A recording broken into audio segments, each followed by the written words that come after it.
Halo, besinya kata Ani. Besti diduga kerap dituding flexing oleh warganet. Reza Gladys yang hingga kini masih bungkam dengan tanggapan langsungnya terkait vonis yang telah dijatuhkan Nikita dan Mail terlihat mengunggah video dengan audio yang menyiratkan perihal rasa iri atas kebahagiaan orang lain. Reza yang dalam unggahannya memperlihatkan suasana rumahnya yang tak hanya besar tapi juga aktivitas karyawannya yang tengah membereskan pakaian ini mendapat ribuan komentar dari warganet Besti. Gak cuma itu aja, dalam video lainnya baru-baru ini Reza Gladys yang mengunggah rutinitas mengantar sang anak ke sekolah dengan fasilitas mewah yang ia miliki pun diduga tak luput dari sorotan warganet. Apakah ini karena warganet penasaran lantaran belum adanya tanggapan langsung dari Reza Gladys setelah Nikita mendapatkan vonis ya Besti? Kenapa ya orang tuh agak julid kepada orang yang posting tentang kehidupannya yang bahagia di sosmed gitu kan? Betul. Penyebabnya apa? Karena iri. Karena iri ngelihat orang lain bahagia. Kalau nggak iri ya udah biarin lah. Apa sih ruginya kita kalau dia ngeposting tentang kehidupannya yang bahagia? Iya. Betul. Ruginya buat kita apa gitu? Kalau kita nggak punya sifat iri ya, harusnya kalau aku pribadi nih, kalau ngelihat ada orang yang posting sesuatu kehidupan yang aku belum miliki, itu tuh jadi motivasi buat aku. Oh dia bisa, harusnya aku juga bisa gitu. Bukan apa sih kayak gitu dipamer-pamerin, sok gaya segala macam. Akhirnya aku kayak jadi hate speech. Pasti itu hasil korupsi, pasti itu hasil perbuatan jahat, pasti itu istidroj, bla bla bla kan. Kenapa aku jadi punya hate speech sama dia? Gara-gara aku dengki. Harusnya hebat ya dia bisa kayak gitu, pasti dia punya amalan apa, pasti dia pintar, pasti dia rajin, pasti dia apa. Ya udah aku pengen punya amalan juga. Akhirnya kita cari tahu amalan seseorang yang jadi crazy rich misalnya.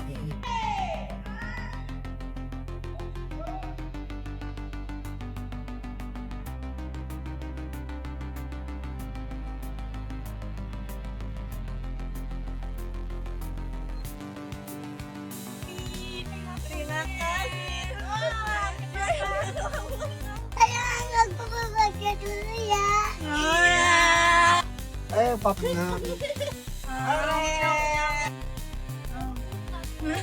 Masuk lagi. Ya,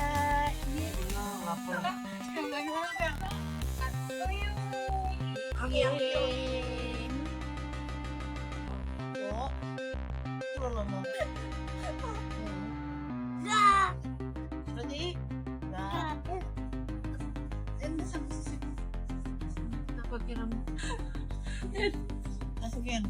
Ini Soalnya apa? Pak.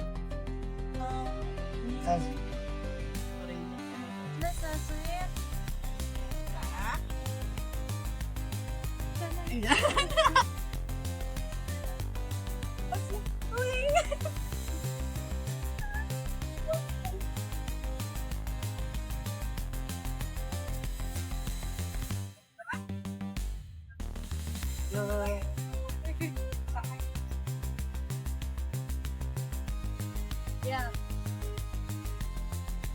Papi.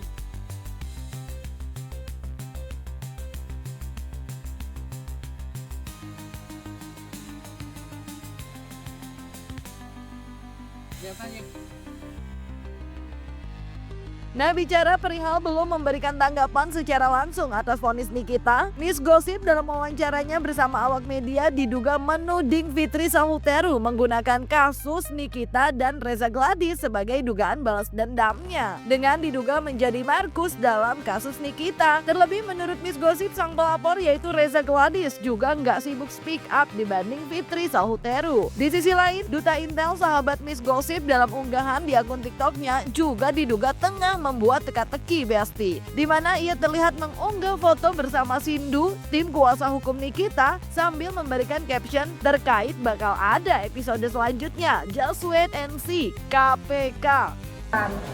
Janganlah menerkam teman gitu. Maksudnya gimana? Menerkam teman tuh gitu? Kan dulu kan Nikita Mirzani sama Kak Fitri Sahuterunya adalah teman, dia bestie. Nah tiba-tiba saat ini Kak Fitri pun jadi lawannya karena sudah menjadi Markus dalam kasus Nikita Mirzani ini.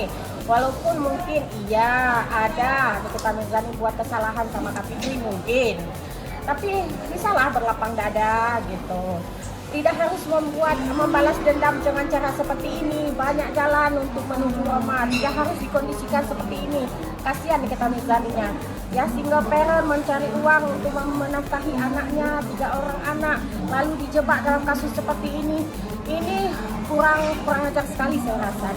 Berarti bisa dibilang Mas Gosip kalau Kak Fitri ini salah satu biang kerok lah dalam kasus Nikita Mirzani skincare ini. Kompor lah kalau saya bilang. Ada buktinya apa? Apanya? Bisa dibilang kompor. Oh, bisa saya bilang kompor. Nah, kan dia ngaku sendiri dia Markusnya. Itu.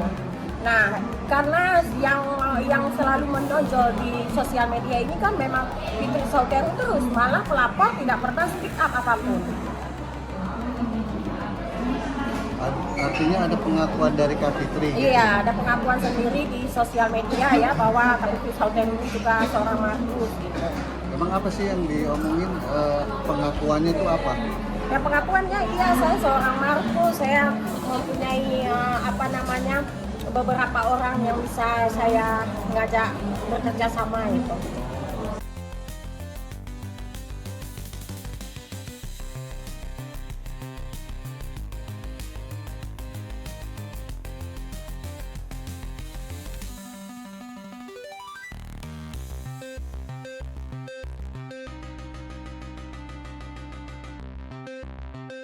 Nah, bahas soal episode yang belum berakhir, Besti, Nikita yang saat usai sidang putusannya sempat mengaku akan mengambil langkah hukum banding. Ternyata hal tersebut cukup menuai pro dan kontra di sosial media. Sebagian ada yang setuju, sebagian lagi seraya menyayangkan jika Nikita benar-benar mengambil keputusan tersebut, mengingat vonis hukumannya yang ternyata jauh dari tuntutan jaksa sebelumnya. Lalu bagaimana kalau dari praktisi hukum sendiri menanggapi niatan Nikita untuk banding sendiri, Besti?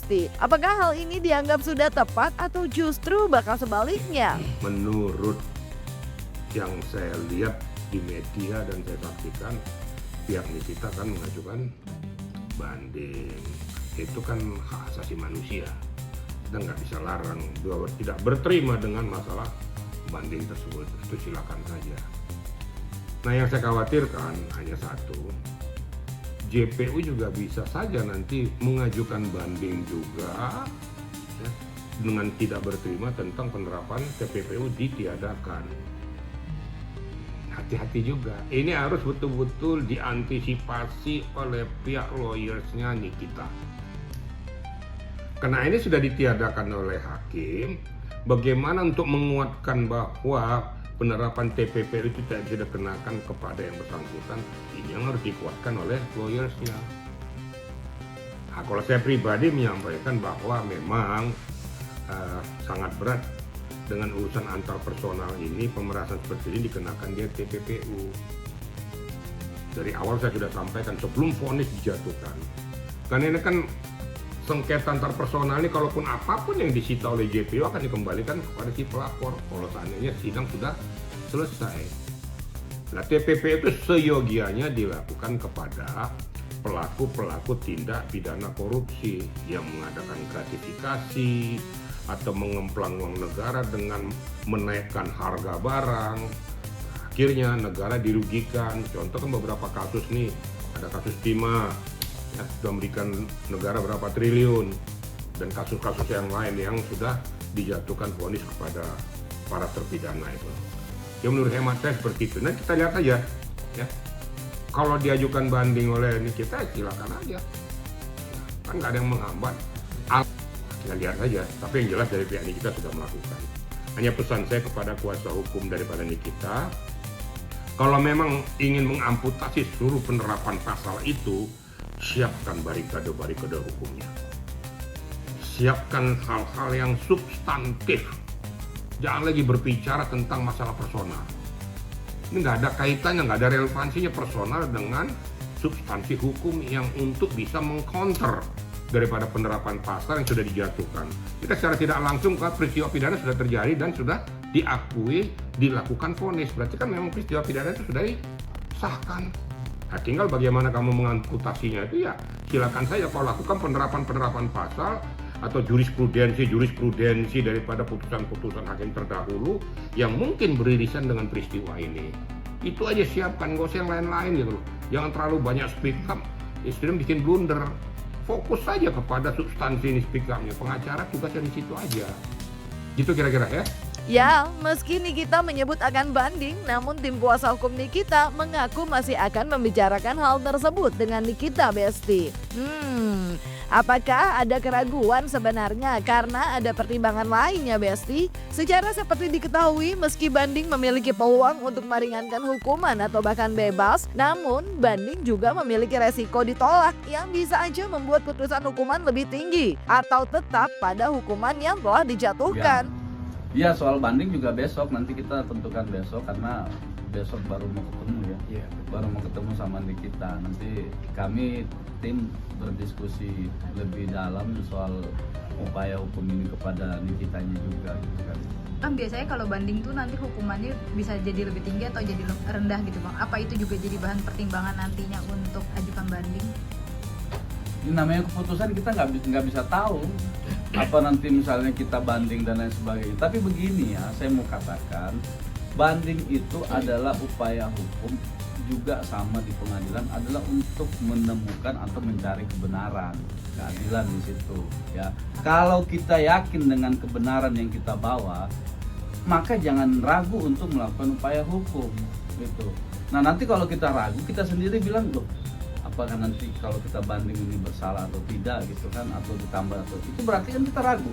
Tapi kami sampai hari ini masih punya keyakinan besar bahwa Nikita itu bukan orang yang melakukan sebuah tindak pidana seperti yang dituduhkan oleh jaksa gitu.